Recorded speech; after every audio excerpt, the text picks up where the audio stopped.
రాజకీయం అంటేనే రణరంగం. గెలుపు ఓటములు సహజం.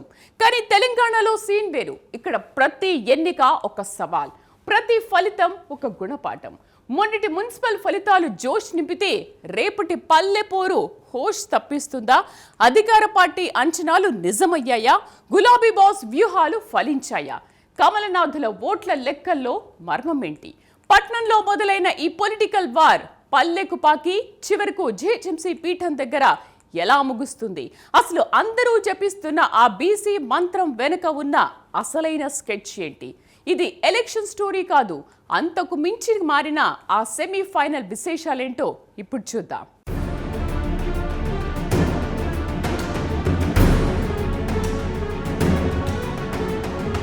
తెలంగాణ రాజకీయాల్లో పోరు అనే పదం ఒక నిత్యం పేలే పొలిటికల్ బాంబు లాంటిది. ఎన్నిక ఏదైనా, సమయం ఎప్పుడైనా, ఇక్కడ రాజకీయ వాతావరణం ఎప్పుడూ వేడిగానే ఉంటుంది. ఇటీవల ముగిసిన మున్సిపల్ ఎన్నికల ఘట్టం రాష్ట్రంలో రాజకీయ పార్టీల బలాబలాల్ని మరోసారి తూకం వేసింది. పురపాలక పోరులో వచ్చిన ఫలితాలు అధికార, ప్రతిపక్ష శిబిరాల్లో కొత్త చర్చకు తెరలేపాయి. ఒక పక్క అధికారంలో ఉన్న కాంగ్రెస్ పార్టీ తమ పాలనకు ప్రజలిచ్చిన తీర్పుగా ఈ ఫలితాల్ని వర్ణిస్తూ అత్యధిక స్థానాల్ని కైవసం చేసుకున్న ఆనందంలో మునిగి తేలుతోంది. అసెంబ్లీ ఎన్నికల విజయం గాలివాటం కాదని, అది పక్కా ప్రజా నిర్ణయమని నిరూపించుకోవడంలో హస్తం పార్టీ సఫలమైందని ఆ పార్టీ నేతలు సంబరపడిపోతున్నారు.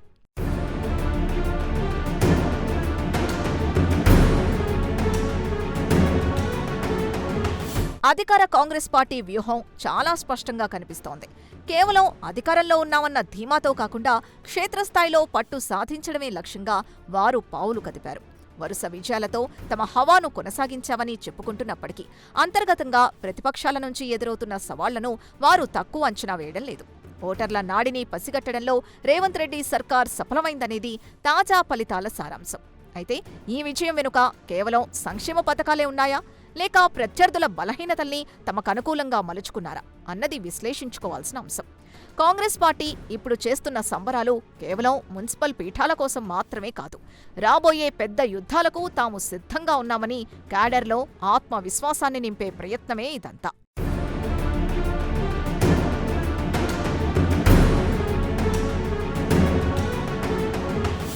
మరోవైపు ప్రతిపక్ష బీఆర్ఎస్ పరిస్థితి అడకత్తెరలో పోకచెక్కలా కాకుండా గాయపడిన పులిలా ఉంది. అధికారం కోల్పోయిన తర్వాత జరిగిన పుర ఎన్నికల్లో గులాబీ పార్టీ పూర్తిగా డీలా పడుతుందని అంతా భావించారు. కానీ బీఆర్ఎస్ నేతలు, కార్యకర్తలు ఫలితాలను విశ్లేషిస్తున్న తీరు భిన్నంగా ఉంది. జస్ట్ కొద్దిగా మిస్ అయ్యామే తప్ప we are still in the fight అంటూ కారు పార్టీ స్టీరింగ్ను వదలటం లేదు. అధికార పార్టీకి గట్టి పోటీ ఇచ్చామని, కొన్ని చోట్ల స్వల్ప తేడాతోనే ఓటమిని చవిచూశామని వారు లెక్కలేసుకుంటున్నారు. ఓటమిని అంగీకరిస్తూనే ప్రభుత్వ వైఫల్యాల్ని ఎండగట్టడంలో తాము వెనక్కి తగ్గబోమని కౌంటర్ అటాక్లిస్తున్నారు. కేసీఆర్ వ్యూహాలు ఇంకా క్షేత్రస్థాయిలో బలంగానే ఉన్నాయని చెప్పడానికి వారు ఈ ఓట్లను ప్రామాణికంగా తీసుకుంటున్నారు.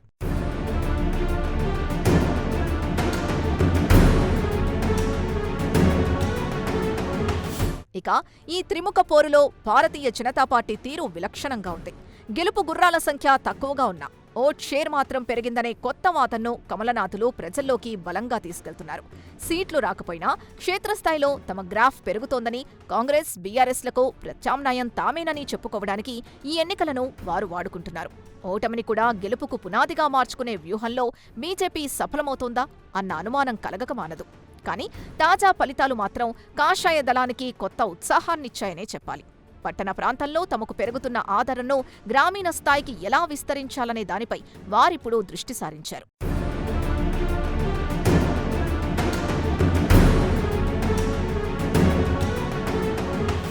మున్సిపల్ ఎన్నికల సందడి ముగియడంతోనే ఇప్పుడు రాజకీయ పక్షాలన్నీ తమ చూపును గ్రామీణ భారతం వైపు, అదేనండి తెలంగాణ పల్లెల వైపు మళ్లించాయి.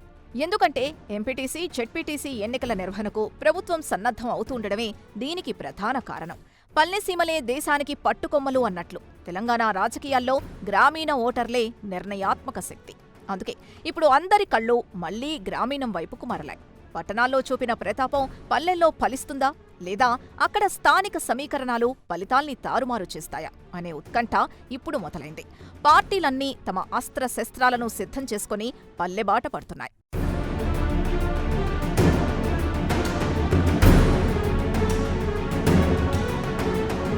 చూశారుగా, అర్బన్ ఏరియాల్లో ఎవరి లెక్కలు వాళ్లకున్నాయి. అయితే అసలు సిసలు సినిమా ఇప్పుడే మొదలు కాబోతోంది.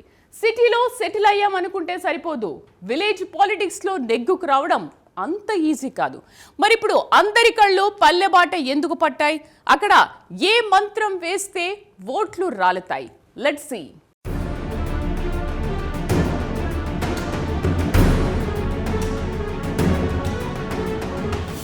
ఈ ఎన్నికల కోలాహలంలో అత్యంత ప్రధానంగా వినిపిస్తున్న అంశం కాదు రాజకీయ పార్టీలు జపిస్తున్న మంత్రం బీసీ రిజర్వేషన్లు.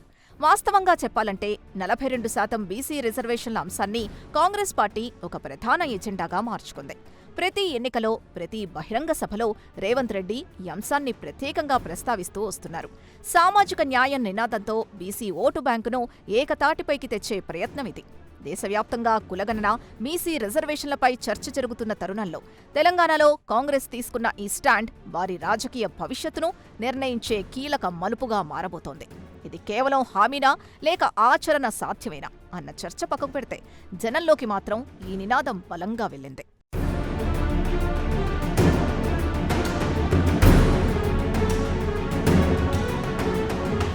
అయితే ఇక్కడో ఆసక్తికరమైన ట్విస్ట్ ఉంది. కాంగ్రెస్ 42% అని మాట్లాడుతుంటే తాజా మున్సిపల్ ఎన్నికల ఫలితాలు అంతకు మించిపోయాయి. చైర్మన్ సీట్లు కైవసం చేసుకున్న వారి సామాజిక వర్గాల్ని లెక్కలు తీస్తే దాదాపుగా 60% పైగా మున్సిపాలిటీల్లో బీసీలే చైర్మన్లుగా ఎంపికయ్యారు. ఇది సీఎం రేవంత్ రెడ్డి వేసుకున్న వ్యూహానికి మించిన ఫలితం. అంటే రిజర్వేషన్లు కాగితాల మీద ఎంతున్నా ఆచరణలో బీసీలకు దక్కిన ప్రాతినిధ్యం అమోఘం. గతమెంత ఘనం, కీర్తింత భార్యం అన్న సామెతను గుర్తు చేస్తూ కేవలం గొప్పలు చెప్పుకోవడం కాకుండా ఫలితాల్లోనూ ఆ ఘనత కనిపించడం గమనార్హం. ఇది బీసీ వర్గాల్లో అధికార పార్టీపై నమ్మకాన్ని పెంచే అంశమే అయినప్పటికీ ఇది ఎంతవరకు నిలబడుతుందనేది చూడాలి.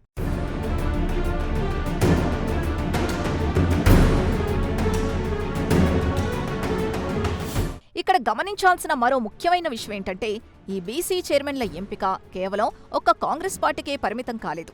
పక్కా లెక్కలు తీస్తే అన్ని పార్టీలు ఇదే బీసీ మంత్రాన్ని పాటించాయని స్పష్టమవుతోంది. బీఆర్ఎస్, బీజేపీలు కూడా టికెట్ల కేటాయింపుల్లోనూ, చైర్మన్ల ఎంపికలోనూ బీసీలకే పెద్దపీట వేశాయి. అంటే తెలంగాణ రాజకీయాల్లో బీసీ ఓటు బ్యాంకు ఎంత కీలకంగా మారిందో దీన్ని బట్టి అర్థం చేసుకోవచ్చు. ఎవరికి వారు తామే బీసీల పక్షపాతి అని నిరూపించుకునేందుకు పడుతున్న ఆరాటంలో భాగంగానే ఈ గణాంకాలు నమోదయ్యాయి. ఇప్పుడు పార్టీలన్నీ సామాజిక న్యాయం అనే గొడుగు కిందకు చేరడం అనివార్యమైంది.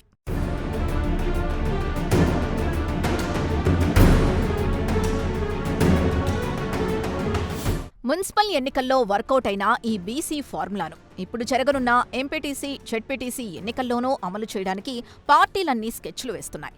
పల్లెల్లో కుల సమీకరణాలు మరింత బలంగా ఉంటాయి కాబట్టి అక్కడ బీసీలకు అవకాశం కల్పించడం ద్వారా గెలుపు గుర్రాల్ని ఎక్కవచ్చని నేతలు భావిస్తున్నారు. ఎవరి స్కెచ్లు వాళ్లు వేసుకుంటున్నారు అన్నట్లుగా టికెట్ల పంపకం దగ్గర్నుంచి ప్రచారం వరకు ప్రతి దశలోనూ బీసీ కోణాన్ని హైలైట్ చేయడానికి ప్రణాళికలు రచిస్తున్నారు. గ్రామీణ ఓటర్లను ఆకర్షించడానికి ఇంతకు మించిన ఆయుధం లేదని అన్ని పార్టీలు నిర్ణయానికొచ్చినట్లు కనిపిస్తోంది.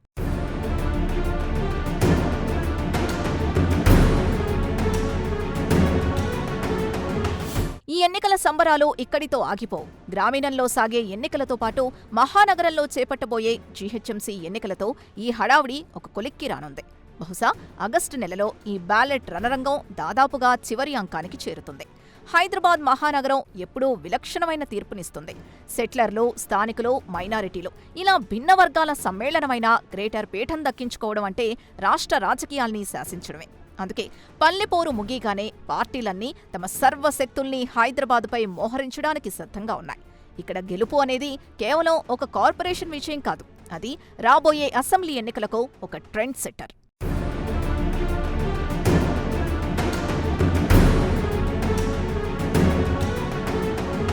ప్రస్తుతానికి అధికార కాంగ్రెస్ తన ఓటు బ్యాంకును పదిలం చేసుకుని విజయ యాత్రను కొనసాగిస్తోంది. అయితే ఇదే సమయంలో గులాబీ పార్టీ కూడా ఢీ అంటే ఢీ అన్న ధోరణిలోనే ఉంది. కోల్పోయిన ఓటు బ్యాంకును తిరిగి తమ వైపు తిప్పుకునేందుకు కేసీఆర్ సేన విశ్వ ప్రయత్నం చేస్తోంది. ముల్లును ముల్లుతోనే తీయాలి అన్న సామెత ప్రకారం కాంగ్రెస్ వ్యూహాల్ని అదే స్థాయి రాజకీయ ఎత్తుగడలతో చిత్తు చేయడానికి బీఆర్ఎస్ పావులు కదుపుతోంది.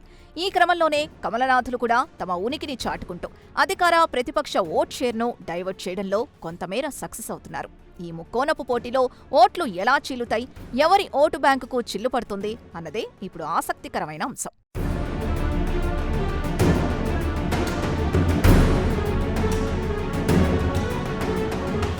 ఇప్పుడున్న పరిస్థితుల్లో ప్రధాన పార్టీలకు, భవిష్యత్ రాజకీయాలకు రెండే అంశాలు మిగిలాయి. ఒకటి, తిరిగి రూరల్లో పోటీకి నువ్వా నీనా అన్నట్లుగా ముందుకు సాగడం. రెండు, ఆ వెంటనే నగరవాసుల ఓటు బ్యాంకుపై కన్నేయడం. ఈ రెండిటిలో విజయం సాధించిన వారికి భవిష్యత్ ఆశలు పల్లకిని ఊరిస్తాయని రాజకీయ విశ్లేషకులు అంచనా వేస్తున్నారు. ఇప్పుడు సాధించే విజయాలే రాబోయే కాలానికి పెట్టుబడి. రూరల్లో పట్టు సాధించి అర్బన్లో జెండా పాతితేనే ఏ పార్టీకైనా పూర్తిస్థాయి ఆధిపత్యం లభిస్తుంది. లేదంటే ఒకచోట గెలిచి మరొక చోట ఓడిపోతే అది రాజకీయ అస్థిరతకు దారితీసే ప్రమాదం ఉంది.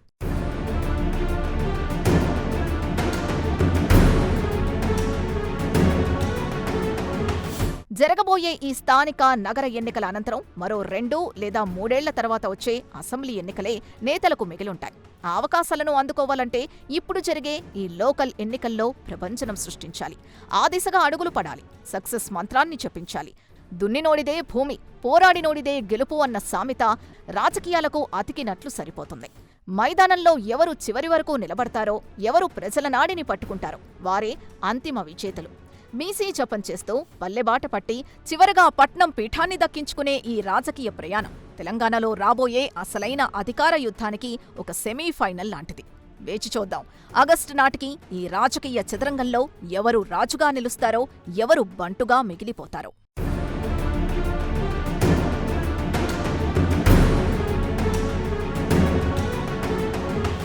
పైకి కనిపిస్తున్నవి లోకల్ ఎలక్షన్స్ లా ఉన్నా లోపల జరుగుతోంది మాత్రం అసెంబ్లీ యుద్ధానికి అతిపెద్ద రిహార్సల్స్.